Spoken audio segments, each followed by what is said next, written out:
Hello everybody. Hey, what do you think of my latest mosaic? It's another flamboyance of flamingos.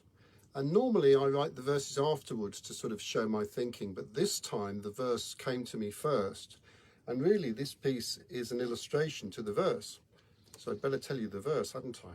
It goes like this. The reason that flamingos are pink is down to their habit of eating shrimp. So even if those crustaceans stink, don't forget to eat your pinks. So normally when I've made this previously, the flamboyance, I've used all the different pinks. So there's a strawberry and vanilla streaky, there's a raspberry ripple, there's a cranberry ripple, there's this one which is petal pink.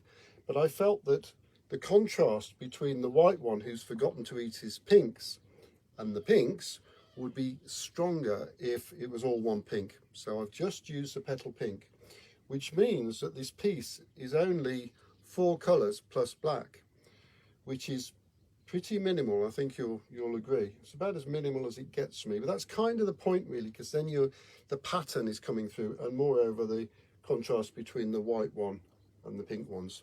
So everybody, don't forget to eat your pinks.